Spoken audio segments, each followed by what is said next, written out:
Deixa eu só primeiro fazer uma ponderação rápida a respeito da ideia de institucionalização do roubo mais fácil. Eu tenho uma visão um pouco diferente dessa visão. Eu acho que o momento da redemocratização foi um momento em que o discurso, as bandeiras eram muito diferentes das bandeiras que nós temos hoje em democracia, que na minha visão ou caminha para a consolidação, ou ela já pode ser considerada como uma democracia consolidada em termos eleitorais, político-partidários. Eu acho que as bandeiras daquele momento da redemocratização faziam com que a questão ética, a questão da participação popular, da renovação da política, da renovação do cenário político-social se fizessem mais fortes e veementes. Eu acho que hoje nós estamos vivendo um outro momento, é uma outra agenda. Talvez a agenda atual, ela não traga como bandeira principal e fundamental a questão da ética como ela era vista lá atrás. Mas ética é uma variável que possa ser excluída? Olha, não é excluída quando nós consideramos ética na política como o cumprimento das regras e o funcionamento das instituições. Ou seja, se instituições funcionam bem e aplicam as suas sanções e punições, e essas punições de fato produzem efeitos no sentido de punir um candidato corrupto, punir um representante que tenha se desviado das funções, a improbidade administrativa. Quer dizer, se as instituições funcionam dessa maneira, de alguma forma eu posso dizer que a ética está sendo validada naquele sistema político. Quer dizer, as instituições existem para isso. Acho que é difícil a gente pensar num país em que nós tenhamos políticos que lidam com uma ética ideal, uma ética idealizada. Quer dizer, já é clássico na literatura política trabalhar com a ideia de que os homens não são anjos e, portanto, nós somos governados por não anjos. E é para isso que as instituições estão aí, para isso que as regras estão aí. Bom, eu acho interessante isso da questão dos anjos. Claro. Que é o seguinte, no que diz respeito à institucionalização do roubo mais fácil, eu fiz várias pesquisas adotando esse tema, especificamente esse conceito, essa noção. Não é? Será melhor um governo que realiza obras, atende a população mesmo roubando, fazendo maior faturamento das obras? Uma política de resultado. Uma política de resultado. De uma maneira geral, a maior parte dos entrevistados, uma amostra que representa o conjunto do país, é contra a utilização do roubo mais fácil. Tem um segmento pequeno que admite em algumas condições. É alguma coisa em torno de 15% a 20%, que eu acho que é preocupante. Mas eu acho que nesse caso, quando nós estamos falando de uma mudança, de uma evolução e de tendência na sociedade, não é? Do ponto de vista democrático, você tem aí uma coisa extremamente importante. Você tem uma base para uma reivindicação, para isso que o Marchetti diz, instituições funcionarem melhor. As instituições funcionam melhor quando elas têm raiz na sociedade. Agora, eu quero fazer uma crítica ao esse período mais recente. Quer dizer, eu, infelizmente, sou obrigado a mencionar isso. Eu acho que o presidente Lula não tem ajudado nesse sentido. Todo esse procedimento, isso também não tem nada de eleitoral, porque eu estou dizendo isso antes de qualquer fato eleitoral, mas toda vez que tem um fato grave, a tendência do presidente é, de alguma maneira, de passar a mão na cabeça das pessoas. Foi assim no Mensalão, foi assim com os aloprados, está sendo assim agora, não fica inteiramente claro. Quer dizer, a ministra Erenice da Casa Civil foi demitida, mas nós não sabemos se isso foi uma decisão do presidente que quer corrigir os fatos. Eu tenho insistido em algumas vezes que eu posso falar de público, eu acho que em qualquer lugar do mundo, em qualquer governo, governos têm que pedir desculpas quando erram. Como fez o Barack Obama quando ia nomear um sujeito para o seu gabinete, que depois se descobriu que tinha problemas com a Receita, ele veio de público, pediu perdão, pediu desculpas e corrigiu. Qual o problema de se fazer? No entanto, nós não estamos fazendo isso no Brasil. Nós não estamos vendo acontecer atos que signifiquem, para usar a expressão do Marchetti, as normas, as regras que resguardam a vida pública, a república, nós não estamos vendo isso. Isso me preocupa. E eu acho que nós precisamos levar isso em conta. Quer dizer, se alguém que tem uma enorme popularidade, como o presidente Lula, faz isso, o que é que o sujeito lá embaixo vai achar? Agora tem uma outra questão. Por exemplo, no escândalo do Mensalão, foi muito cobrado do presidente que ele estaria passando a mão na cabeça dos companheiros que estavam envolvidos, embora não fosse só pessoas do PT, é bom lembrarmos disso. Sim, tinha o Eduardo Azeredo também do PSDB que estava lá. Então, mas isso só para fazer um adendo. Entretanto, se cobrou muito isso do presidente, mas houve demissão de ministro e o caso está no Supremo Tribunal Federal. E aí, se não anda, não é pela instituição, o executivo, mas é pela lerdeza da própria justiça. Aí nós não estaríamos também com isso. Isso não contribui para essa impressão que o presidente Lula é abúlico, que ele é quase que um cúmplice por passar mão na cabeça? Não haveria um exagero nessa avaliação? Você tem razão. A lentidão da justiça em muitas coisas leva à descrença das pessoas comuns que querem igualdade no tratamento, querem respeito, querem consideração. Mas são duas questões. Né? Agora, veja, eu tenho bastante desconfiança desse enunciado às instituições democráticas que estão se consolidando ou são consolidadas. Eu acho que é meio difícil você afirmar isso. No momento em que o epicentro do poder, a chefe da Casa Civil, cai dessa maneira. Né? No momento em que você tem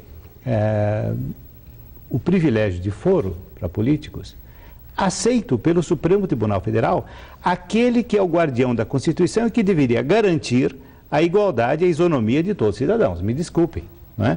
Quer dizer, não entendo... Francamente, eu não entendo, porque até agora não houve nenhuma entidade da sociedade civil, OAB, etc., que não questionasse a constitucionalidade desse princípio absolutamente delirante, que não tem nada a ver... Foro privilegiado. Exatamente, que não tem nada a ver com imunidade parlamentar. Eu concordo com o Roberto, e eu acho, inclusive, que a questão do foro privilegiado, ela era mais séria e deveria ter sido tratada de maneira antecipada a questão da ficha limpa. Porque, a rigor, a questão do ficha limpa era um problema que é inicialmente um problema do judiciário. Porque se você pega a lei de inelegibilidades que nós temos hoje já em vigor no Brasil, aquele condenado transitado em julgado, ou seja, com uma decisão judicial definitiva, ele já não poderia se candidatar. Claro. Quer dizer, então a legislação ela já tinha algumas previsões legais que impediam candidatos... Mas insuficientes, porque o ficha limpa é mais que isso. Então, mas por que elas eram insuficientes? Transitado em julgado. Então, mas por que elas eram insuficientes? Porque você não tinha decisões transitadas em julgados em definitivo. Claro. Quer dizer, o nosso sistema processual, ele é tão permissivo do ponto de vista recursal, quer dizer, você tem tantas possibilidades de recorrer a uma decisão judicial... Esse é o ponto, que dificilmente... Você usou a palavra certa, meu juiz. O sistema tem tanta possibilidade de recurso que a sociedade civil sentiu necessidade de introduzir um filtro, mesmo antes de uma série de medidas, ações terem transitado completamente em julgado. Porque, veja, o que começou a acontecer? Começou a ter um acesso cada vez maior, principalmente a candidaturas de cargos legislativos, de pessoas que devem para a sociedade. E que buscam exatamente o foro privilegiado. Olha, eu me lembro de uma entrevista de um jornalista da área policial, muito conhecido em São Paulo. Ele estava explicando o que tinha dito para ele o coronel Biratã antes de morrer. E ele disse, olha, eu estou me candidatando a deputado estadual porque é uma maneira de eu me defender.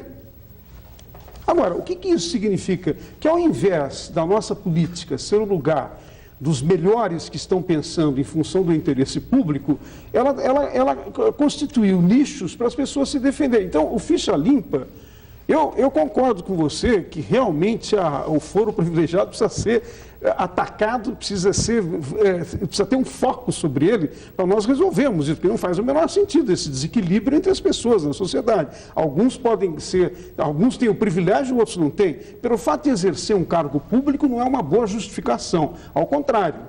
Pelo fato de exercer um cargo público, deveria ter mais atenção, mais...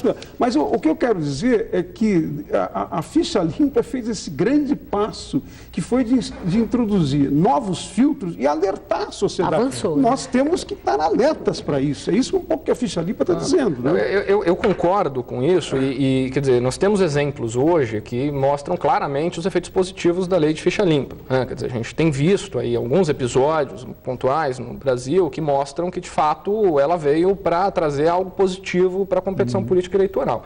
A minha questão é que nós não podemos avançar sem descuidar de algumas coisas que são muito importantes para essa consolidação institucional das regras do jogo, porque, vejam só, a ficha limpa tem as suas vantagens, mas a gente também não pode esquecer e não pode ignorar o fato de que há questões muito importantes envolvidas ali, que talvez não fosse o caso dessa lei estar em vigor hoje. Eu não sei. Quer dizer, mas, nós por temos... exemplo, Bom, mas aí, olha, mas essa questão diria? está lá no Supremo.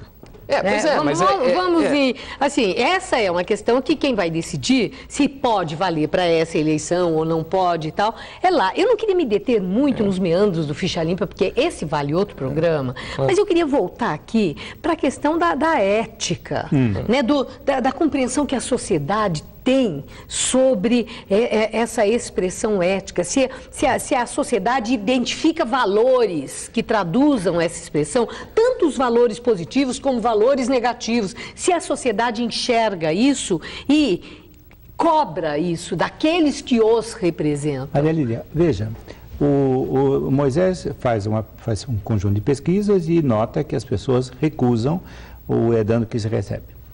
Agora, a minha pergunta é a seguinte: aonde vai esse cidadão, quando ele quer agir em termos políticos, para encontrar um desaguador para esse desejo?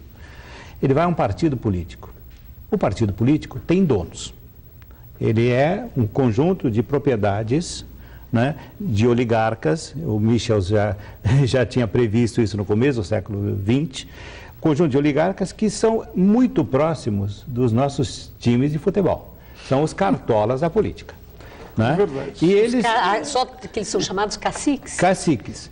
Agora, então, essa pessoa que quer militar na política, ela não é ouvida. Não existe primárias no Brasil. Não é ouvida para os programas. Não é ouvida para as alianças. Ela simplesmente é carreada. Quando ela é uma militante entusiasta, ela é carreada para as ruas para fazer propaganda. Quer dizer, isso é um processo de perda de educação cívica, de perda de educação política.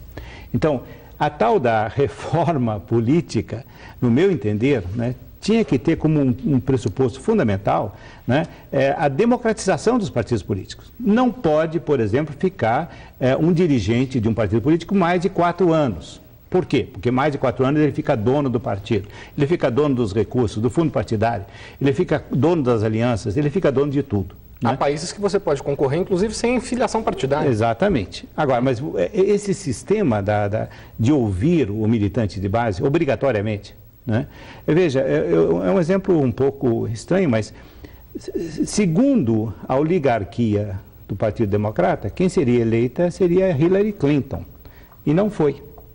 Graças a um trabalho de base. Eu não estou dizendo que o Partido Democrata é um modelo para o Brasil, sim, mas nós não temos nada similar, nem sequer no Partido dos Trabalhadores, que, no meu entender, desse ponto de vista, é o que mais ouve as suas bases. Não é? Você não tem isso.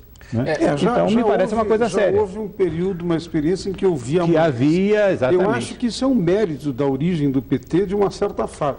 E o Roberto está mencionando uma coisa importante. Eu acho que nós temos, e os nossos colegas de ciência política mostram que os partidos talvez estejam funcionando bem na arena decisória, no Congresso. Exato.